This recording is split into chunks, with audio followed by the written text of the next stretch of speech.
Apa yang terjadi jika kesombongan membawa kita berhadapan langsung dengan sesuatu yang seharusnya hanya ada dalam cerita-cerita orang tua, sesuatu yang purba, besar, dan memiliki amarah yang tak terduga? Selamat datang kembali di Zona Gaib. Malam ini, kita akan menelusuri jejak seorang pemuda yang meremehkan kekuatan tak kasat mata.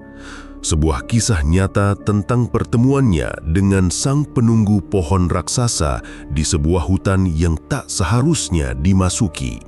Siapkan diri Anda, karena teror yang akan kita saksikan mungkin sedang mengawasi dari sudut tergelap di ruangan Anda. Bima bukanlah orang yang mudah percaya pada hal-hal gaib. Baginya, cerita hantu dan makhluk halus hanyalah bumbu tidur untuk anak-anak kecil atau obrolan para orang tua yang kekurangan hiburan. Pemuda kota itu terpaksa pindah ke sebuah desa terpencil di pedalaman Jawa Tengah karena urusan keluarga. Desa itu tenang, damai, dan dikelilingi hamparan sawah hijau yang menyejukkan mata. Namun, ada satu hal yang selalu menarik perhatiannya sekaligus membuatnya jengah. Tepat di ujung desa, terbentang sebuah hutan lebat yang disebut warga sebagai hutan larangan. Tak ada satupun penduduk yang berani melangkahkan kaki ke dalamnya, bahkan hanya untuk mencari kayu bakar. Mereka akan memilih berjalan memutar lebih jauh daripada harus melintasi tepian hutan itu saat senja tiba. Bima sering memperhatikan para orang tua akan sedikit menundukkan kepala saat melewati batas hutan itu, seolah memberi hormat pada sesuatu yang tak terlihat. Bagi Bima, itu semua adalah pemandangan yang konyol dan ketinggalan zaman. Pusat dari semua ketakutan itu adalah sebuah pohon randu alas yang menurut cerita berdiri menjulang gagah di jantung hutan. Pohon itu konon sudah berusia ratusan tahun. Batangnya yang begitu besar hingga butuh belasan orang dewasa untuk memeluknya. Akarnya menyembul keluar dari tanah seperti urat-urat raksasa yang mencengkeram bumi. Warga desa percaya pohon itu adalah istana dari sesosok makhluk bertubuh besar, berbulu lebat dengan mata merah menyala, genderuwo. Rasa bosan dan jiwa muda Bima yang penuh kesombongan mulai bergejolak.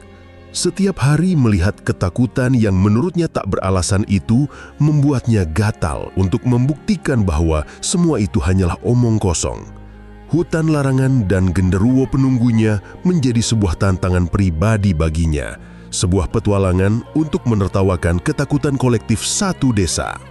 Suatu sore saat langit mulai berwarna oranye dan matahari bersiap tenggelam, Bima membulatkan tekadnya.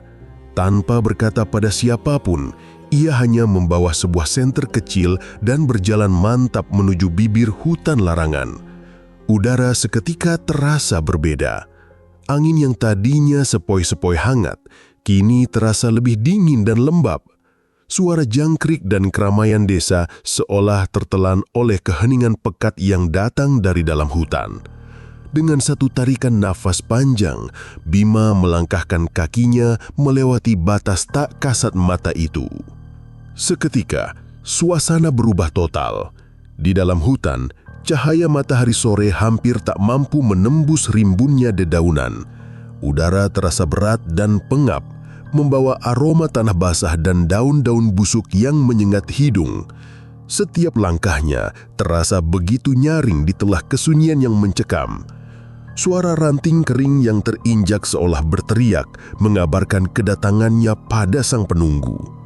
Bima terus berjalan, hatinya sedikit berdebar, namun egonya masih lebih besar dari rasa takutnya. Ia menepis perasaan aneh bahwa ia sedang diawasi. "Hanya perasaanku saja," bisiknya dalam hati, mencoba menenangkan diri. Ia berjalan tanpa arah yang jelas, hanya mengikuti instingnya untuk masuk lebih dalam mencari pohon legendaris itu. Setelah hampir setengah jam berjalan menembus semak belukar dan pepohonan yang seolah saling berhimpitan untuk menghalangi jalannya, ia akhirnya menemukannya. Di sebuah area yang sedikit terbuka, pohon itu berdiri. semua cerita orang desa tidak ada yang berlebihan. Pohon randu alas itu benar-benar raksasa. Batangnya yang hitam dan keriput tampak seperti kulit seekor monster purba. Akar-akarnya yang besar dan meliuk-liuk di permukaan tanah menciptakan pemandangan yang surreal dan menakutkan. Di bawah naungan kanopinya yang gelap, tak ada satupun tanaman lain yang bisa tumbuh. Bima terpaku sejenak. Ada rasa kagum sekaligus gentar yang merayap di hatinya. Ini bukan sekadar pohon. Ini adalah sebuah monumen alam yang memancarkan aura kekuatan yang aneh. Sambil tersenyum sinis, ia mendekati pohon itu. Ia ingin menyentuhnya sebagai tanda penaklukan atas mitos konyol di desa ini. Saat tangannya hanya berjarak beberapa senti dari kulit pohon yang kasar, sebuah aroma aneh menguar di udara. Bukan lagi bau tanah basuk, tapi aroma khas kemenyan yang dibakar bercampur dengan bau singkong bakar yang sedikit kosong. Sangat pekat. Bima mengernyitkan dahi. Ia menoleh ke kiri dan ke kanan. Tak ada siapa-siapa. Tak mungkin ada orang yang membakar kemenyan di tengah hutan terlarang ini. Rasa tidak nyaman mulai menjalari punggungnya. Ia memutuskan untuk tidak menyentuh pohon itu dan memilih untuk mengitarinya. Saat ia berada di sisi belakang pohon yang lebih gelap, aroma itu semakin kuat.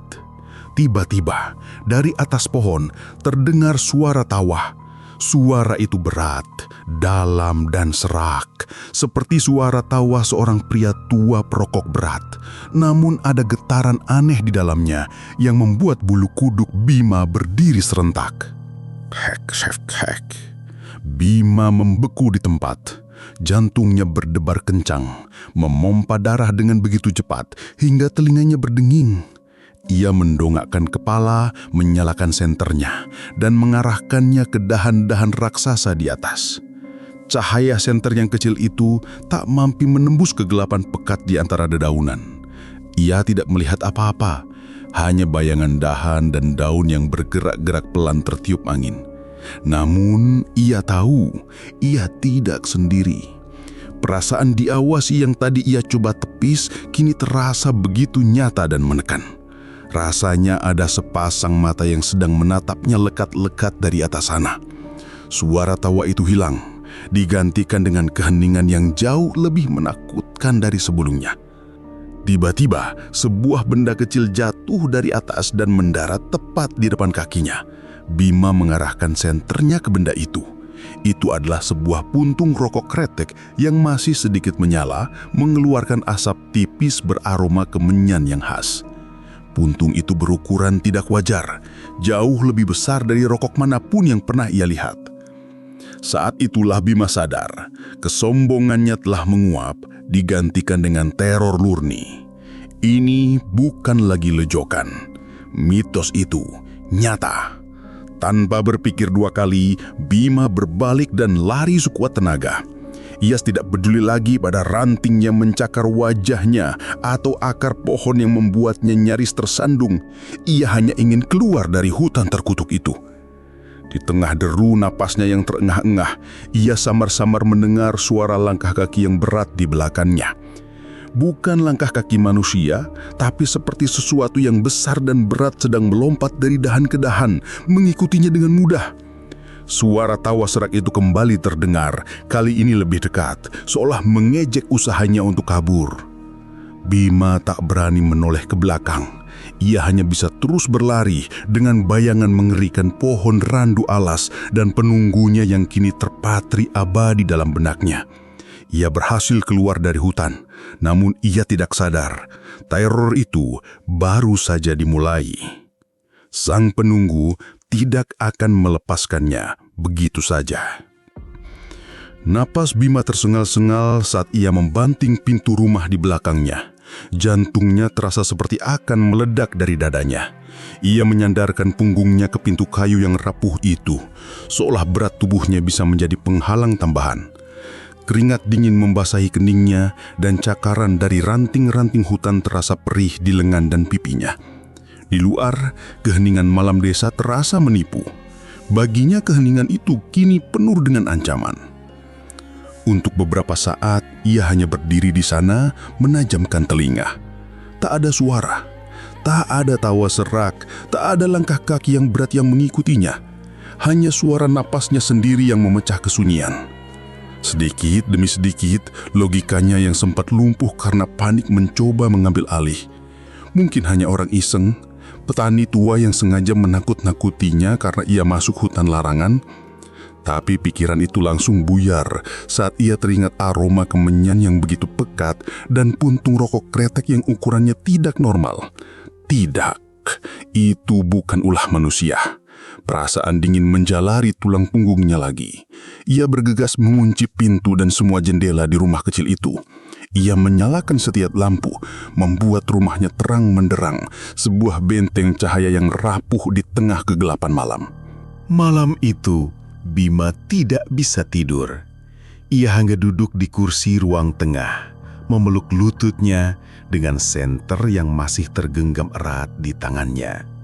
Setiap derit kayu rumah atau suara tokek di kejauhan membuatnya terlonjak kaget. Ia mencoba meyakinkan dirinya bahwa ia sudah aman di dalam rumah. Makhluk itu ada di hutan dan ia sudah jauh dari sana.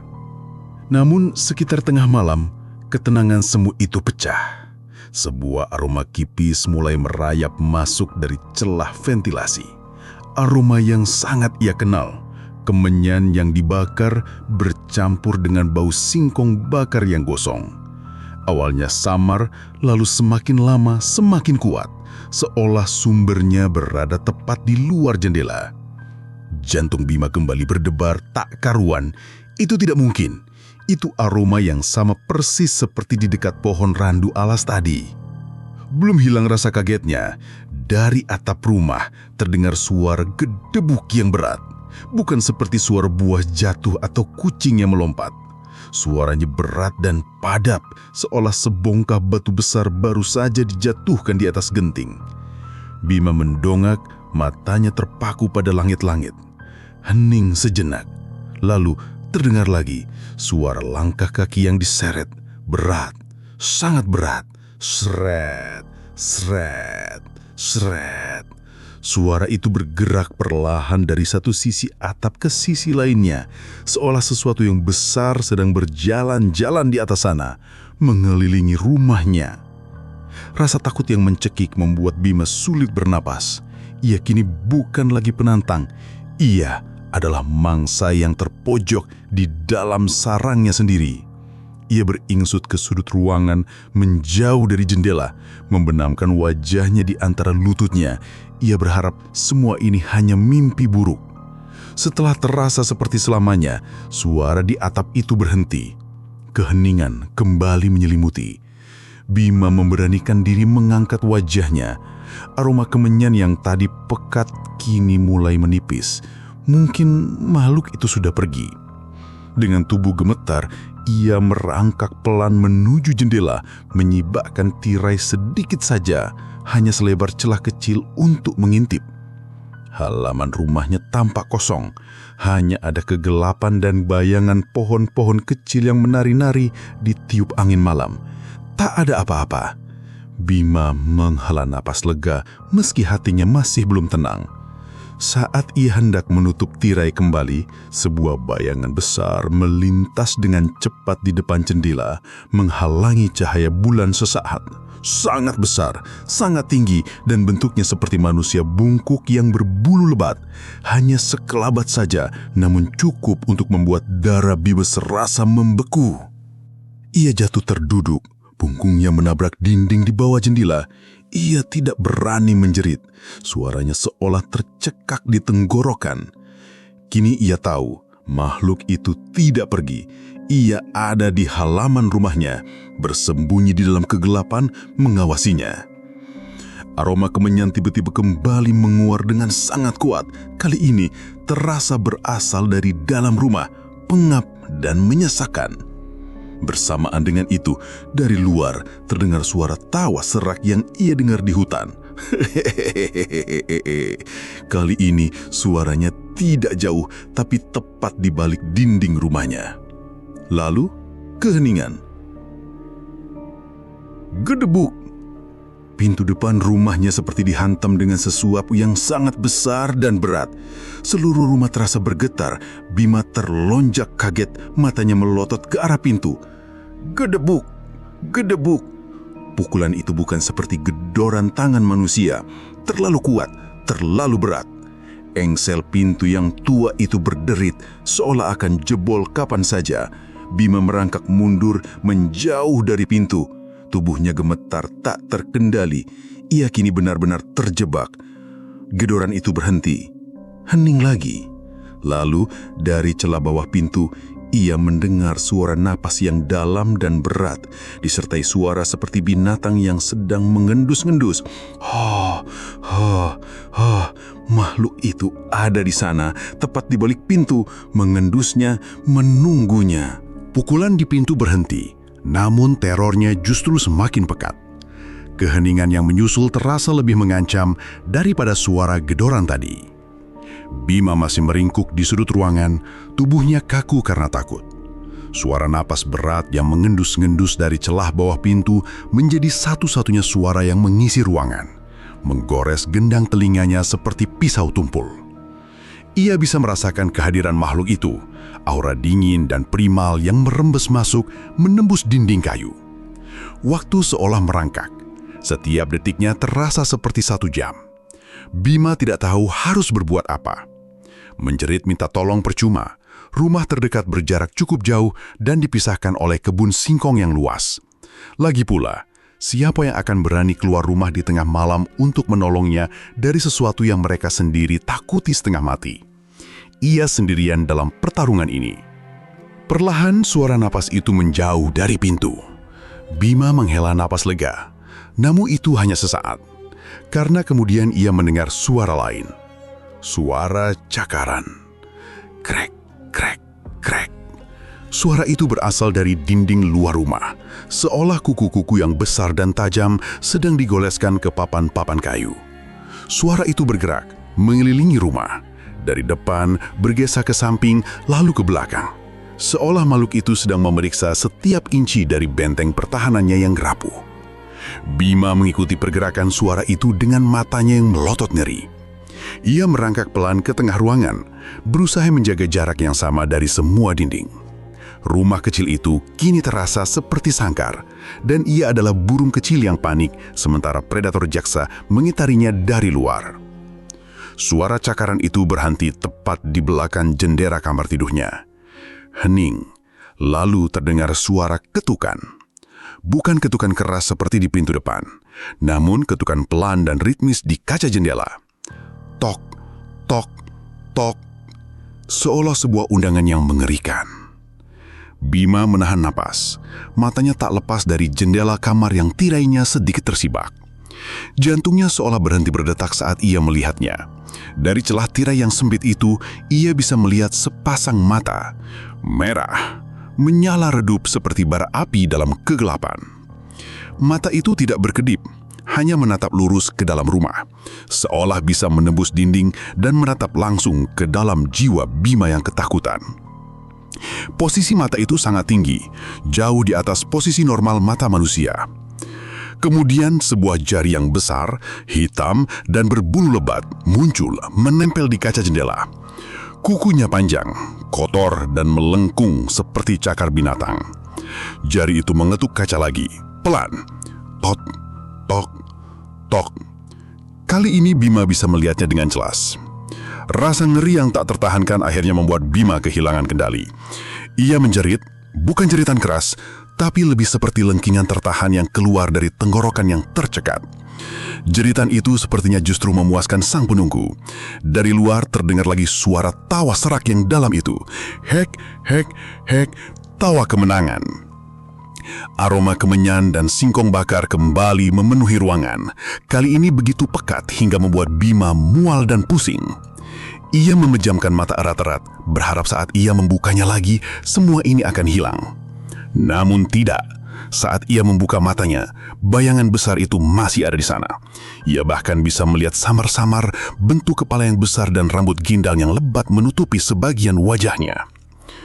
Tiba-tiba, lampu di ruang tengah berkedip-kedip, lalu padam. Diikuti oleh lampu di kamar dan dapur. Seluruh rumah menjadi gelap gulita. Satu-satunya sumber cahaya hanyalah sepasang mata merah yang membara di balik jendela. Teror kini menjadi absolut. Dalam kegelapan total, imajinasi Bima menjadi liar. Ia bisa merasakan makhluk itu semakin dekat. Ia bisa mendengar napasnya yang berat seolah berada di sampingnya. Bima meraba-raba lantai, mencari santernya yang tadi terjatuh. Tangannya yang gemetar akhirnya menemukan benda itu. Dengan susah payah, ia menyalakannya dan mengarahkannya ke jendela. Cahaya senter yang gemetar itu menyorot langsung ke sosok di balik kaca. Apa yang dilihatnya akan menghantuinya seumur hidup. Itu bukan manusia, bukan pula binatang. Sosok itu sangat tinggi dan besar. Tubuhnya ditutupi bulu hitam lebat dan kotor. Wajahnya mengerikan, dengan rahang yang menonjol dan gigi-gigi besar yang menyeringai. Dan matanya, mata merah itu menatap lurus padanya, penuh dengan kebencian dan kejahatan purba. Genderuwo itu nyata, dan kini ia sedang menatapnya dari jarak kurang dari 5 meter. Saat cahaya senter menyorot wajahnya, makhluk itu tidak mundur.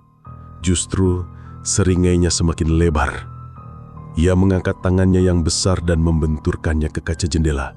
Brak! Kaca itu retak membentuk jaring laba-laba. Brak! Pukulan kedua membuat kaca itu pecah berantakan. Lubang menganga kini tercipta di jendela. Angin malam yang dingin berhembus masuk, membawa serta aroma busuk dari tubuh makhluk itu. Bau tanah, bulu basah, dan sesuatu yang amis seperti darah. Bima menjerit sejadi-jadinya. Ia merangkak mundur tunggang langgang, menjauh dari jendela yang kini menjadi pintu masuk bagi mimpi terburuknya. Makhluk itu tidak langsung masuk. Ia hanya memasukkan kepalanya yang besar melalui lubang jendela yang pecah, menatap Bima dengan mata merahnya yang menyala-nyala. Suara tawa serak itu kembali terdengar, bergema di seluruh ruangan. Bagi makhluk itu, ini adalah permainan, dan Bima adalah mainannya. Rumah kecil itu kini bukan lagi sebuah perlindungan. Jendela yang pecah telah menjadi gerbang neraka bagi Bima. Kepala raksasa berbulu itu masih di sana, memenuhi bingkai jendela yang hancur, menatapnya dengan sepasang mata merah yang membara penuh kemenangan. Seringai di wajahnya menunjukkan gigi-gigi besar dan tidak rata yang tampak kotor dan tajam. Setiap helaan napas berat dari makhluk itu mengirimkan hembusan udara dingin berbau busuk yang membuat perut Bima mual. Waktu seolah berhenti. Bima hanya bisa terduduk lemas di lantai, punggungnya menempel pada dinding di seberang ruangan. Senter di tangannya bergetar hebat, membuat cahayanya menari-nari liar, kadang menyorot wajah mengerikan itu, kadang menyorot langit-langit, menciptakan bayangan-bayangan menakutkan. Ia sudah tidak bisa berpikir jernih, otaknya lumpuh oleh teror absolut. Ia hanya bisa pasrah menunggu apa yang akan terjadi selanjutnya. Genderuwo itu sepertinya menikmati momen itu. Ia tidak berburu-buru. Perlahan, ia mulai menarik kepalanya keluar dari jendela. Bima sempat merasakan secercah harapan. Mungkin makhluk itu akan pergi. Mungkin ia hanya ingin menakut-nakutinya. Tapi harapan itu langsung musnah saat ia melihat apa yang terjadi berikutnya. Sebuah tangan yang sangat besar, hitam dan berbulu lebat masuk melalui lubang jendela. Jari-jarinya yang panjang dan bercakar bergerak-gerak di udara seolah sedang meraba-raba sesuatu. Tangan itu kemudian turun, merayap di lantai bagian dalam rumah lalu ke lantai. Kuku-kukunya yang panjang meninggalkan bekas goresan di lantai kayu. Bima menahan napas. Tangan itu bergerak perlahan, merayap di lantai, semakin dekat ke arahnya, seperti seekor laba-laba raksasa yang sedang mendekati mangsanya yang tak berdaya. Bima ingin lari, tapi kakinya terasa seperti jeli. Ia tidak bisa bergerak. Ia hanya bisa menatap ngeri saat tangan itu semakin dekat. Hanya berjarak beberapa meter darinya. Aroma kemenyan dan singkong bakar yang tadi sempat samar kini kembali pekat, bercampur dengan bau anyir yang lebih kuat. Tangan itu berhenti tepat 1 jengkal di depan kaki Bima. Untuk sesaat tangan itu hanya diam. Lalu dengan gerakan yang sangat lambat, salah satu jarinya yang panjang terulur dan menyentuh ujung sepatu Bima. Sentuhan itu rasanya dingin. Bukan dingin biasa seperti es, tapi dingin yang aneh, dingin yang terasa menusuk sampai ke tulang dan seolah menyedot semua kehangatan dari tubuh Bima. Dingin yang terasa mati. Melalui sentuhan kecil itu, Bima bisa merasakan kekuatan yang luar biasa dan niat jahat yang murni. Sentuhan itu memecahkan kelumpuhannya. Adrenalin yang dipicu oleh kontak fisik itu memberinya kekuatan terakhir. Bima menjerit histeris dan menendang sekuat tenaga.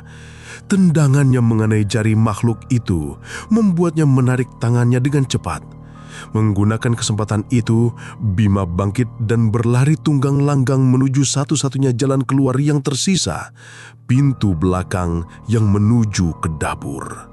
Ia tidak tahu apa yang akan ia lakukan di sana. Ia hanya butuh menjauh dari tangan mengerikan itu. Di belakangnya, ia mendengar suara geraman marah, bukan lagi tawa, tapi geraman rendah penuh amarah dari seekor predator yang mainannya berani melawan. Grrrr. Suara itu begitu berat hingga membuat perabotan di dalam rumah ikut bergetar. Disusul dengan suara kayu pecah saat makhluk itu memaksa masuk merusak kusen jendela lebih parah lagi. Bima sampai di dapur yang gelap. Tangannya meraba-raba panik mencari apapun yang bisa dijadikan senjata. Sebuah pisau dapur. Ia mencabutnya dari balok kayu dengan tangan gemetar. Ia tahu benda kecil itu tak akan ada artinya melawan makhluk sebesar itu, tapi memegangnya memberinya sedikit keberanian. Langkah kaki yang berat kini terdengar di dalam rumah. Drap, drap, drap. Makhluk itu berhasil masuk. Ia sekarang berada di ruang tengah di antara Bima dan pintu depan. Jalan keluar telah tertutup. Bima terpojok di dapur. Ia bisa melihat siluet raksasa itu berdiri di ambang pintu dapur, menghalangi sedikit cahaya bulan yang masuk dari jendela yang pecah. Sosoknya begitu besar hingga hampir menyentuh langit-langit. Mata merahnya menatap lurus ke arah Bima, menyala terang di dalam kegelapan.